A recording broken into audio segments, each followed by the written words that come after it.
Your soul is going to push you to whatever point it has to push you to make you see yourself and to love yourself and to accept yourself.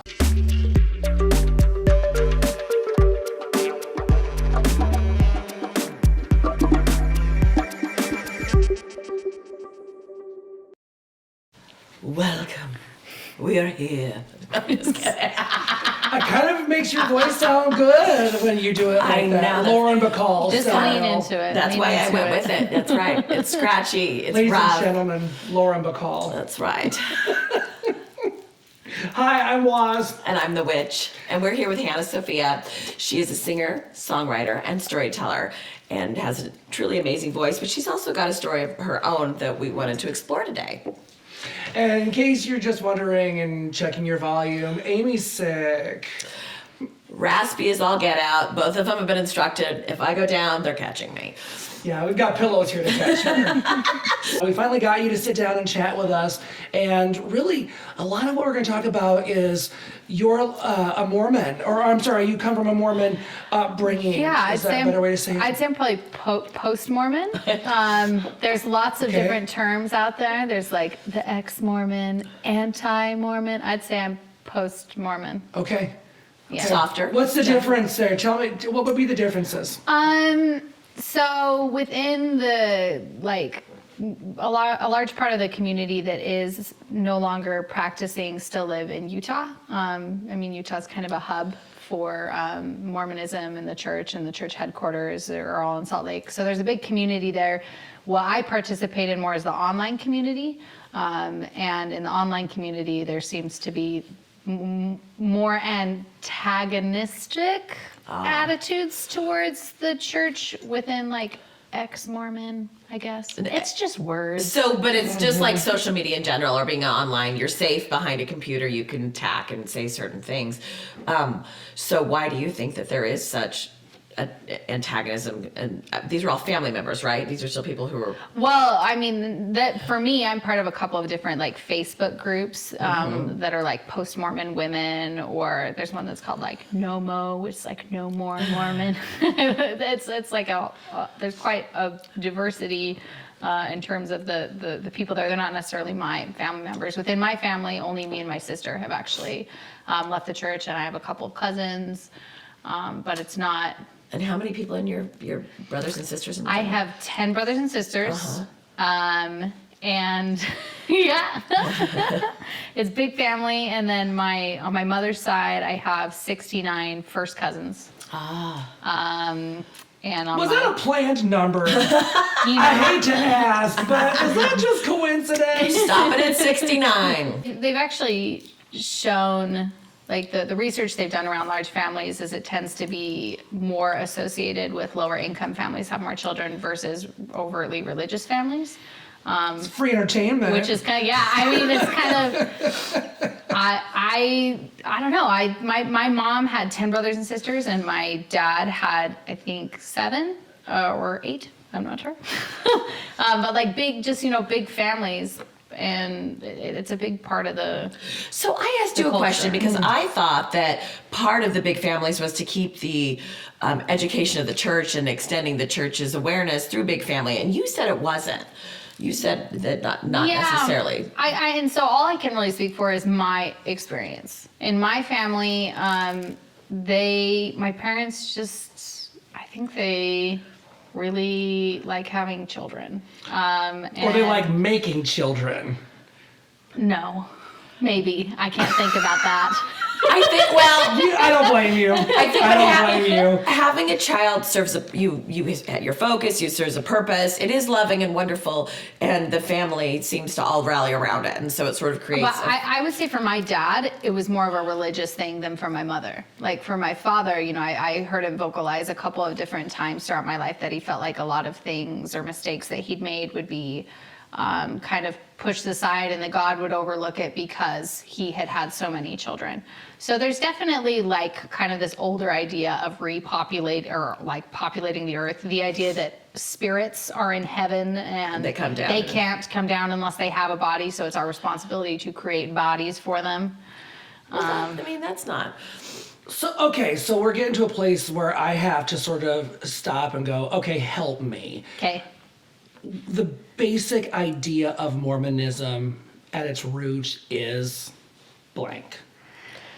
That it is the restored Church of Jesus Christ on the earth. Can you explain restored? Yes. Thank So you. the idea with being that Christianity, Jesus Christ, all of that stuff, the church ended after Christ's death, and it was reestablished by Joseph Smith when he was, well, it wasn't reestablished, but he saw a vision when he was 14 where God and Jesus Christ appeared to him and told him, none of the churches are true that you're looking at, and we're going to help you kind of restore the true. So they don't believe in resurrection at all, any of that, just all. They do. So that we believe in like resurrection and a literal Christ, but we don't believe in like the Trinity. They're separate beings, Father, Son, Holy Ghost. Yes. Okay. all male. Yeah, I was going to say, where do women fall into that? Yeah, I mean, so this is obviously, well, not obviously, in my mind, it's obvious that one of the biggest issues I have with Mormonism, and one of the biggest reasons I left, was the standing of women within the church and within, while there are many, sure, progressive people, at its root, the doctrine is not conducive to equality. Women are spelled out to them what their roles are, and then there's kind of a little asterisk in very specific circumstances if they need to be the breadwinner, if they need to do this X, Y, or Z. And there's a lot of apologist kind of Mormon perspectives that say, well, look at the temple, look at these different ordinances, women can participate in them, even though they don't have the priesthood directly. They are exercising the priesthood. And So this has evolved, though. There is some evolution then on this. Not to the way so the rest of the world is moving, but yeah, I mean, we don't practice polygamy anymore. So that's, Really? I thought there was still but something not out there. the Is church that- itself isn't. so the Church of Jesus Christ of Latter-day Saints, which is in Salt Lake City, that's where their headquarters are, and that's where they're based out of. They don't practice polygamy. There are lots of different fragmented groups, because way back when Joseph Smith was the head of the church, he said that God came to him and said that he needed to start practicing polygamy and grow the population. I should wake up and say I had a vision.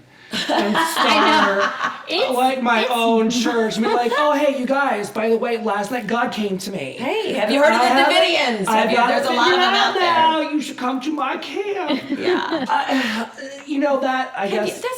Come on, how many cults? I mean, they're all started like something Well, like and that. see, that goes down that rabbit hole that we've gone down so many times, and it pisses people off. I mean, When Scientology? you call their religion a cult. Cult by definition, we can go into that. It's different than what Yeah. you think of it.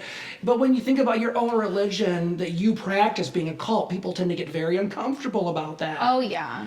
I called Christianity a cult in front of my mom, and I swear I thought she would explode. She and did a just, Linda Blair on you? die. I mean, it was just the most tragic thing. In Mormonism, it sounds like it fits the cult category pretty clearly to me. Would you say that's fair? I think that everybody's experience, regardless of their religious background or whatever, like all of our individual experiences are just different. So, I mean, could somebody be, my experience of religion was much more associated with how my parents were than what the religion actually was. Oh, mine too. You know. Well, and all of us, yeah, True clearly. for me as well, and I think maybe for many of So us. maybe families are cults. I know, that's something to explore completely. You're absolutely right. I mean, you're really coming from that vision. That's what you experience. That's a very interesting I take. mean, something that's interesting to me and was one of the first steps in kind of the unraveling of my faith was reading the different accounts of Joseph Smith's accounts of seeing God and Christ. So there's, I think, well, I'm sure the super Mormons are going to hate on this. I don't know the exact number, but it's Someone's like, gonna hate whatever we say. Go for there's it. 3 or 4 different accounts, and you see this progression within these accounts of his interacting with Christ and with God. And in the very first one, that's the one that I like, because I'm like, I've had experiences like this all the time where essentially it was about him receiving a witness of being forgiven and of being loved and of being enough. And it wasn't all of this extra like, and the golden plates are buried in the mountains. It was without additional interpretation. Yeah. Right. And it was very just like emotional and beautiful and just like spiritual experience. And I personally feel like everybody has the opportunity to interface with like the universe or source or God or whatever. But when this religion, for me, it was a filtering point where I would interface with God and I'd say, okay, this is what I'm learning. And then it would get filtered back through religion and it would say, well, actually X, Y, and Z aren't from God because those aren't congruent with our doctrine and that's from the devil. And these ones are okay. So going back to your social media platforms, the women, the Mormon women and stuff that seem to be frustrated and stuff. Are these the things that you talk about, or is this what sort of things do you guys talk about on that to find support? You know, honestly, I see a lot of just seeking support and a lot of anger. I mean, people are reasonably upset. You know, especially a lot of these women have stepped into motherhood, into marriage, into life with a very set and fixed vision of what it was supposed to be. And to have that dissolve, they're furious. You know, and so it's a. Is there something that you're seeing people moving through though? Moving on? I mean, because a lot of us, this is again, we're talking about our own families. Our own families create these things too, right? Right. That, we're going to all have like, 2 cars in the driveway and 2.5 kids and all, it's going to look like it doesn't. It never does. So is there somewhere that they're getting healing and moving through it and recognizing that maybe some of it isn't just Mormonism, it is just life and taking control of your own life? For me, I feel that the really liberation is letting go of the need to know. I just don't.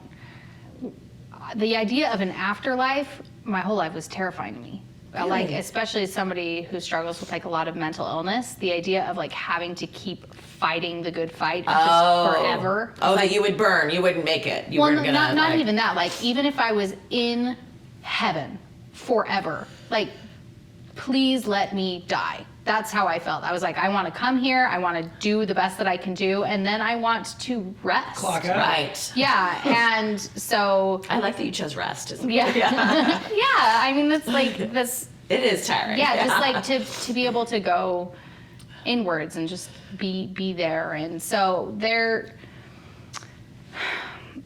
I've seen this kind of with my sister. She has, I think, a lot more anger. She's a lot more frustrated with the church and stuff. And for me, I could go there, and I know I could, but the fact that my husband is still a practicing member of the church, like, Yeah, let's go there. That's something that's really seems unusual. Is it unusual for you, for one person in a marriage to be out of the church and one to be in? I have not seen people be married to each other and get married in the context of the church, and then one of them leave the church and then stay together.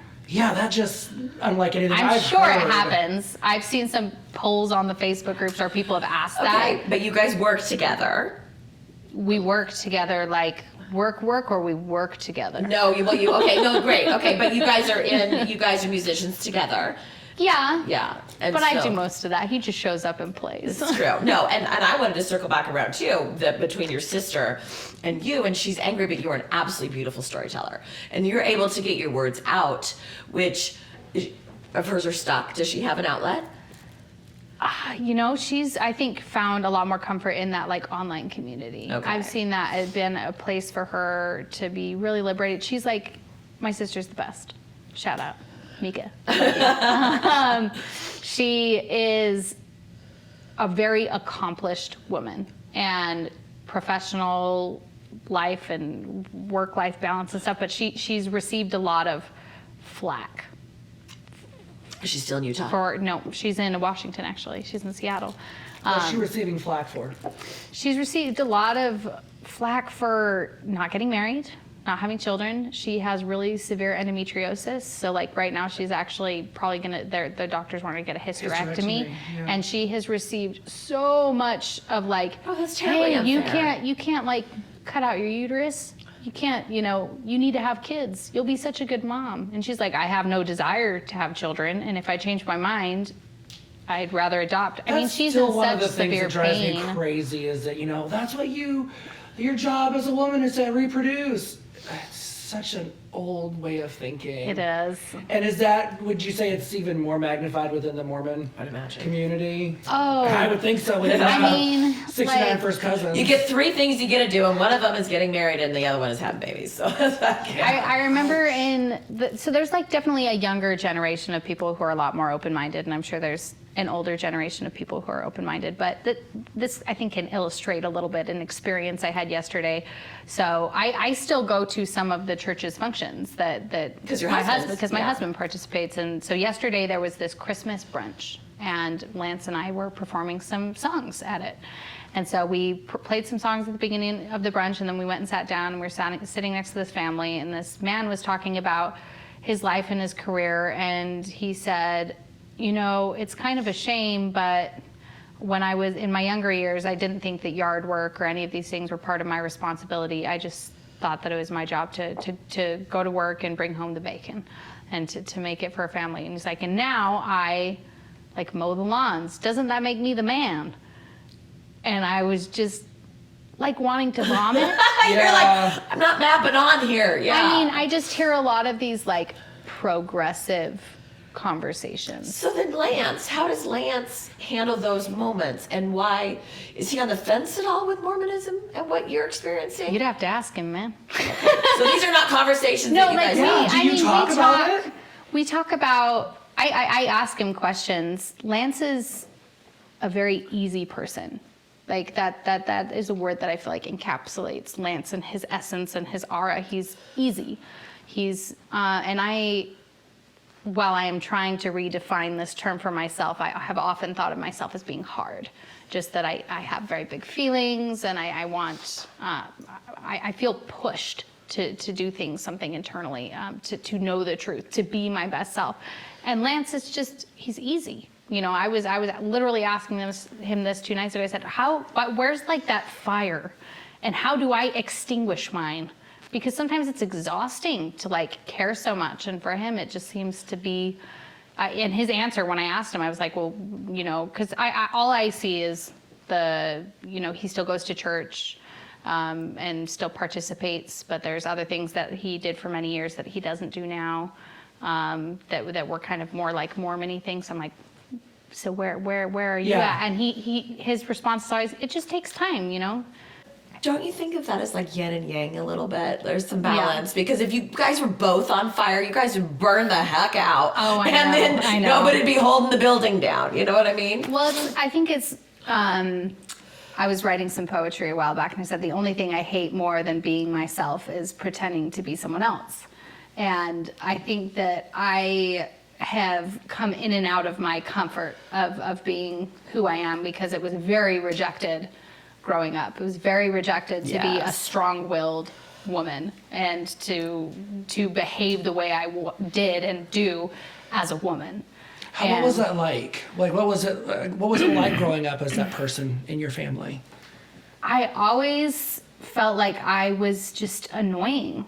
And too much, just Too there much. was too. We understand what that's like. I was always told to be quiet. I was too loud. I was too excited. I was too this, too that. Yeah, I mean, I remember they'd give out the classroom awards in church about personality, and they were always kind of these very backhanded ways of saying you talk too much, and your personality's too big, and we went on a boating trip when I was 14, and there was boys that were throwing girls in the lake, and they thought it was fun, and they tried to throw me in the lake, so I put them in a headlock and I threw them in the lake. And I had a young women's leader which Young Women's is the organization that is girls 12 to 18 go to in the church, and she was like, that is not ladylike. You're like, but they can throw me in the lake. I mean, where's gentleman conduct? Yeah. A lot of things that don't make sense to me. And while there was like that rejection within the church, I think that there was a pretty big rejection from my father. And that was more impacting to me. And the fact it was reinforced by the church beliefs of like there's the patriarch in the home, and that men are meant to like lead and guide the family and stuff like that. And he had his fingers in my music stuff too, where that was really complicated, because he'd say, "I'm wearing my manager hat," or not my dad hat, or You're selling your Joe Jackson stuff. yeah. Okay. So we're going to do a video, and the song that you picked does discuss that relationship with your family and different things, and I thought it was really beautiful. I didn't know that when I listened to it at first, and then we talked and I understood where it came from. Do you want to talk a little bit about that? I mean, cathartic on that? Yeah, sure. So I think I was really, really depressed after my daughter was born.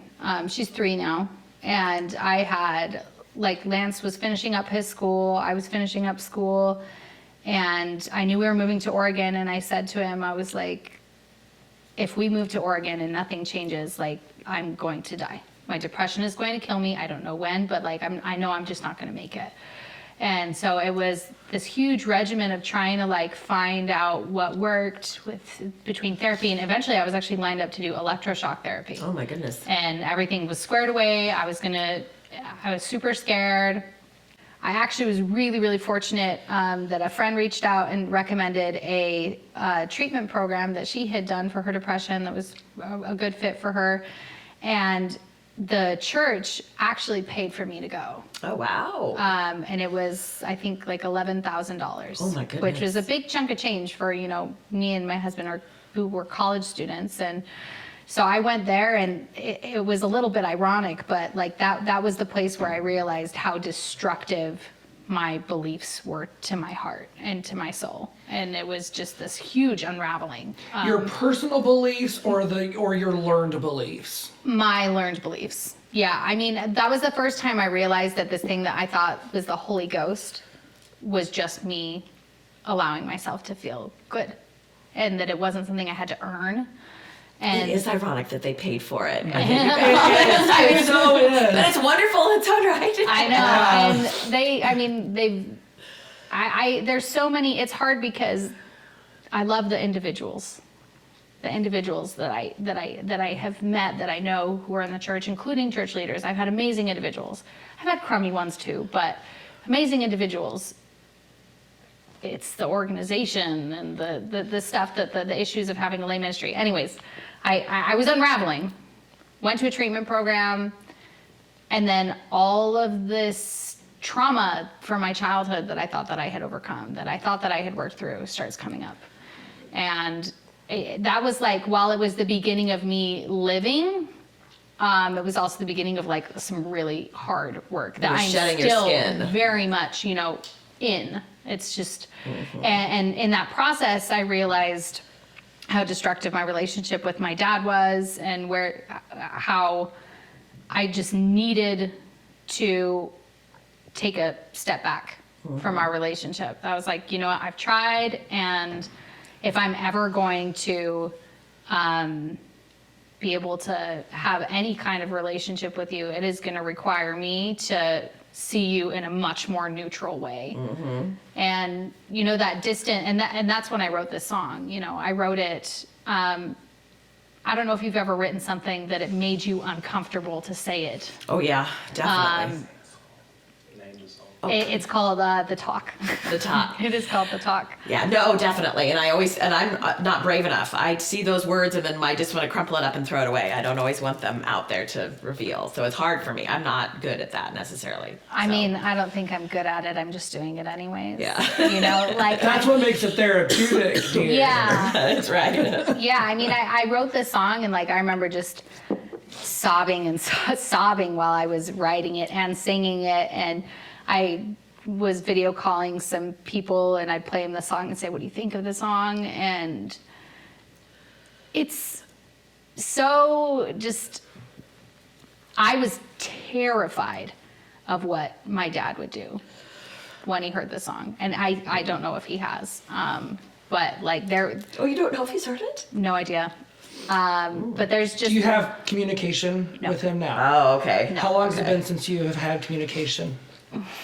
When did that step back begin? oh man, 5 months maybe, Oh, 5 okay. months? Okay. 6 months okay. ago. Okay. So this is all Pretty- really it's all very pretty fresh. fresh. Yes, this is Okay, all I thought very, we were a little very- deeper in, but yeah, okay. Nope, still raw like chicken. Okay, well, I feel free because I wish I could cry more. I do cry. It's harder for me to get them out. I'm jealous of her. I mean, as soon as she feels moved, like they just come right out, and I wish mine would come out that easy. But so 5 months in, Dad doesn't know. So we've talked about some of the pain and some of the emotion that led you to writing your song, "The Talk." I'm curious for people who are watching who don't know. Oh, you did do it. Well, I'm also, yeah, Oh, she also it's doesn't a feel good too. combination Okay. factor. But yes, well, no, I mean, it's really painful. It's really raw. I mean, Yeah. you can put this in any sort of scenario. Coming out of the closet, I mean, so many things. Absolutely. So you, the pain that I guess inspired the song. Where did you realize, or I guess what was it that you realized that led you to believe that you were having a change in what your faith was and what your heart told you to believe? So What were those I things? mean, I was always like a very liberal Mormon, very nuanced. Is that a real thing though? yeah. Okay. I mean, there's lots of people. It's hard because a lot of times people use the term Mormon as like part of their cultural or heritage. That they're like, this is what I came from. Do I go to church? Do I believe any of that stuff? No, but I'm Mormon. So I was always of the opinion that eventually the church would change its positions on homosexuality, that it would change its positions on women in the priesthood. And I was like, eventually it will get there.